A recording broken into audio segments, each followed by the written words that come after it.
नमस्कार, हाय, hello everyone. आप सब कैसे हो? उम्मीद करता हूँ आप सभी प्यारे मित्र एकदम मस्त होंगे, स्वस्थ होंगे।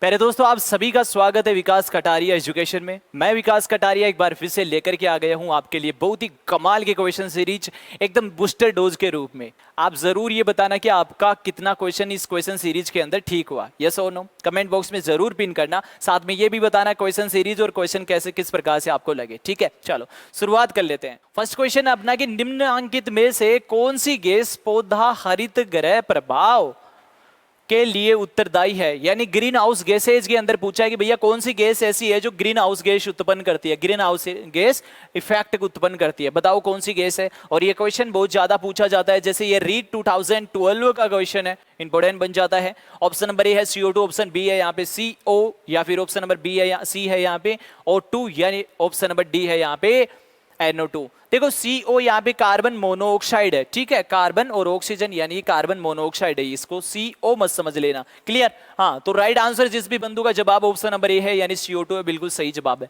कार्बन डाइऑक्साइड जो गैस होती है ना भैया, वो ग्रीन हाउस गैसेज गैस में सबसे सर्वोपरि होती है, यानी लगभग 55% तक जो ग्रीन हाउस गैस के अंदर भागीदारी नहीं बनने वाली गैस है ना, CO2 गैस होती है। क्लियर है मेरी बात? इसी के साथ में और भी गैसें होती हैं, जैसे CFC क्लोरोफ्लोरोकार्बन हो गई, है ना। इसी प्रकार से यहाँ पे मैथेन गैस हो गई, इसी प्रकार से यहाँ पे नाइट्रोजन के ऑक्साइड यानी नाइट्रस ऑक्साइड हो गई, हेलोकार्बन्स हो गए जैसे क्लोरोफ्लोरोब्रोमो, इस प्रकार से। तो ये सभी गैसेज क्या होती हैं भैया, ग्रीन हाउस गैस इफेक्ट उत्पन्न करती हैं। क्लियर है? चलो नेक्स्ट क्वेश्चन का जवाब दे दीजिए। क्वेश्चन नंबर यहाँ पे सेकंड आ चुका है कि फिल्म एवं नाटक के मंच पर, फिल्म एवं नाटक के मंच पर कृत्रिम धुआं अथवा बादल दर्शाने के लिए निम्नांकित में से किसका उपयोग किया जाता है। ये भी क्वेश्चन रीड 2012 का है।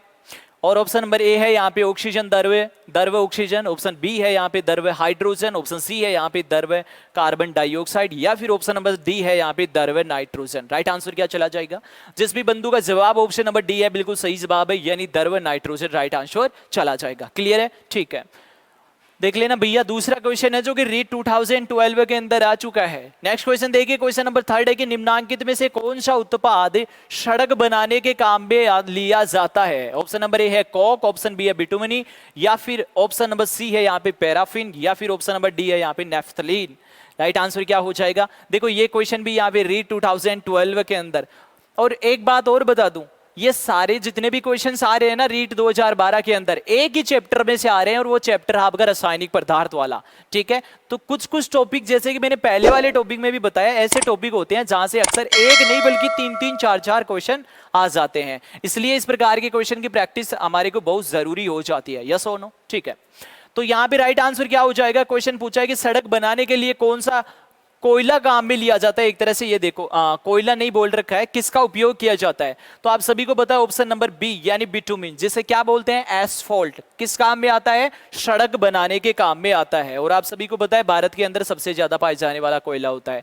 नेक्स्ट क्वेश्चन देखिए, क्वेश्चन नंबर यहाँ पे आ जाता है 4, निम्नांकित में से कौन सी धातु कमरे के तापमान पर द्रव अवस्था में पाई जाती है। और ये देखो यहाँ पे रीड 2012 चार क्वेश्चन बैक टू बैक एक ही साल के अंदर एक ही चैप्टर में से आ चुके हैं, और एकदम नॉर्मल क्वेश्चन, प्यारे से स्टैंडर्ड क्वेश्चन बने हैं। ऑप्शन नंबर ए है सोडियम, ऑप्शन बी है यहाँ पे मरकरी, या फिर ऑप्शन नंबर सी है सल्फर, या फिर ऑप्शन नंबर डी है यहाँ पे थोरियम। क्वेश्चन ने क्या पूछा है? क्वेश्चन पूछ रहा है कि भैया कौन सी धातु है जो कमरे के तापमान पर द्रव अवस्था के अंदर पाई जाती है। राइट आंसर क्या हो जाएगा? सभी को पता है, ये राइट आंसर चला जाएगा ऑप्शन नंबर बी यानी मरकरी। अब मेरी बात सुन लो, दो तीन बातें और ले लो यहाँ से। ये तो हो गई भैया धातु जो कि कमरे के तापमान पर द्रव अवस्था में पाई जाती है, मरकरी यानी कि Hg। क्लियर है? इसी प्रकार का क्वेश्चन आपको यह बोलेगा कि कौन सी द्रव्य अधातु है, अधातु पूछ ले, और वो भी किस हाल में पूछेगा? द्रव्य के अंदर। तब क्या चला जाएगा भैया? Br यानी ब्रोमीन राइट आंसर चला जाएगा। इसी प्रकार का एक क्वेश्चन और पूछा जाता है, ये तो द्रव्य धातु और अधातु हो गई। यदि क्वेश्चन ये पूछ लिया जाए कि भैया कौन सी ऐसी तत्व है या धातु है जो कि हथेली पर रखते ही पिघल जाती है। अब मेरी बात सुनना, हमारे शरीर का टेम्परेचर कितना होता है भैया? बॉडी टेम्परेचर कितना होता है अपना? बोले सर 37 डिग्री सेल्सियस होता है। कितना डिग्री सेल्सियस होता है? 37 डिग्री सेल्सियस होता है। अब कमरे का ताप कितना होता है? कमरे का तापमान कितना होता है? बोले सर लगभग 25 से 28 डिग्री सेल्सियस कमरे का टेम्परेचर होता है। अब एक बताओ, बॉडी टेम्परेचर ज्यादा है या कमरे का टेम्परेचर? बोले सर रूम टेम्परेचर तो कम है, जबकि ये जो शरीर का तापमान है वो ज्यादा है। इसका मतलब क्वेश्चन ये बोल दे कि हथेली पर रखते ही कौन सी धातु पिघल जाती है, या फिर क्वेश्चन ये बोल दे कि रूम टेम्परेचर से अधिक टेम्परेचर पर कौन सी धातुएं द्रव अवस्था में पाई जाएंगी या फिर पिघल जाएंगी। राइट आंसर क्या चला जाएगा? सीजियम और गैलियम, ये दोनों याद रखना, सीजियम और गैल्विन हथेली पर रखते ही पिघल जाएंगे। नेक्स्ट देखिए, क्वेश्चन नंबर यहाँ पे 5 आ जाता है कि भैया धातुओं की वेल्डिंग के लिए निम्न में से किन गैसों के मिश्रण का उपयोग किया जाता है? रीड 2011 का ये क्वेश्चन है। क्वेश्चन पूछा है कि धातुओं की वेल्डिंग के लिए, और ये भी उसी रासायनिक पदार्थ का क्वेश्चन पूछा गया है, ठीक है, उसी चैप्टर में से। वेल्डिंग के लिए बताओ कौन सा मिश्रण उपयोग में लिया जाता है? ऑक्सीजन हाइड्रोजन का, या फिर ऑप्शन बी है ऑक्सीजन प्लस कार्बन डाइऑक्साइड का, या फिर ऑप्शन नंबर बी है यहाँ पे ऑक्सीजन प्लस मेथेन का, या फिर ऑप्शन नंबर सी है यहाँ पे ऑक्सीजन प्लस एसिटिलीन का। मैं उम्मीद करता हूं आप सभी को इसका राइट आंसर जरूर आता होगा, क्योंकि हम बहुत बार इस क्वेश्चन को पढ़ चुके हैं। वेल्डिंग के लिए ऑक्सीजन प्लस एसिटिलीन गैस काम में ली जाती है। क्लियर है? ओके, नेक्स्ट क्वेश्चन देखिए। क्वेश्चन नंबर यहाँ पे आ जाता है 6। विश्व उष्णता के लिए जिम्मेदार गैस है। रीड 2011 में पूछा गया क्वेश्चन है। हाइड्रोजन है, NO2 नाइट्रोजन डाइऑक्साइड, CO2 यानी कार्बन डाइऑक्साइड, SO2 यानी सल्फर डाइऑक्साइड। बताओ कौन सी गैस है जो कि ग्लोबल वार्मिंग, विश्व उष्णता को मतलब हो गया यहाँ पे ग्लोबल वार्मिंग। ठीक है, ग्लोबल वार्मिंग का मतलब क्या होता है? इसका मतलब होता है जो ग्रीन हाउस गैसें होती है ना, जितनी भी ये गैसें क्या करेंगी, हमारे इस वातावरण यानी पृथ्वी की सतह के ऊपर से जाकर के एक सघन वायु की परत बना देती हैं, यानी एक विरोधी परत बना देती है इन गैसेज की, जिसकी वजह से जो पृथ्वी, सूर्य से पृथ्वी के ऊपर तापमान आ रहा है ना, आ तो रहा है लेकिन वापस से नहीं जा रहा है। उसकी वजह क्या है? जो यहाँ पे ग्रीन हाउस गैसेज है उन्होंने एक विरोधी, ऊष्मा विरोधी परत बना ली, जिसकी वजह से वो ऊष्मा वापस नहीं जा पा रही है, जिससे पृथ्वी सतह का तापमान बढ़ता जा रहा है, और ये क्या होता है? ग्लोबल वार्मिंग होता है।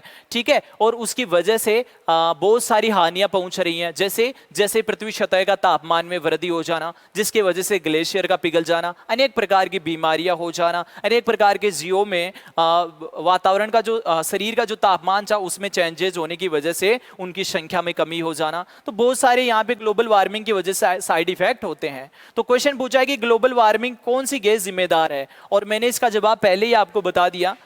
एक ग्रीन हाउस गैस जो सबसे ज्यादा यहाँ पे ग्लोबल वार्मिंग करती है वो है CO2 कार्बन डाइऑक्साइड, फिर आ जाएगा क्लोरोफ्लोरोकार्बन, ठीक है, फिर आ जाता है मेथेन, फिर आ जाता है कौन यहाँ पे? नाइट्रस ऑक्साइड, और फिर जो हेलो एलिगेंस होते हैं वो हेलो कार्बन जैसे क्लोरोफ्लोरो ब्रोमो, इस प्रकार से। नेक्स्ट क्वेश्चन देखिए, क्वेश्चन नंबर 7। यहाँ पे कार्बन मोनोऑक्साइड हीमोग्लोबिन से मिलकर एक ऐसा मिश्रण बनाता है जो रक्त को ऑक्सीजन ग्रहण करने के लिए रोक देता है। सबसे पहले तो इस क्वेश्चन को ट्रिपल स्टार मार्क कर लो, बहुत ही प्यारा क्वेश्चन पूछा है, थोड़ा सा कॉम्प्लिकेट क्वेश्चन है लेकिन मस्त क्वेश्चन है। पूछा है कि कार्बन मोनोऑक्साइड यदि हीमोग्लोबिन के साथ में मिल जाती है तो उस दौरान गैसों के परिवहन को क्या कर देती है? रोक देती है, ऑक्सीजन ग्रहण करने से रोक देती है। इसे मिश्रण का नाम क्या है, यानी इसको और इसको मिला देंगे तो इसका नाम क्या है, ये क्वेश्चन पूछा है। ऑप्शन नंबर ए दे रखा है यहाँ पे ऑक्सी हीमोग्लोबिन, ऑप्शन बी है कार्बोक्सी हीमोग्लोबिन, ऑप्शन सी है नाइट्रो हीमोग्लोबिन, या फिर ऑप्शन नंबर डी है फॉस्जीन। बताओ इसका जवाब। राइट आंसर क्या हो जाएगा? देखो, कार्बन मोनोऑक्साइड और हीमोग्लोबिन को जैसे ही मिला देते हैं तो राइट आंसर हो जाएगा यहाँ पे कार्बोक्सी हीमोग्लोबिन।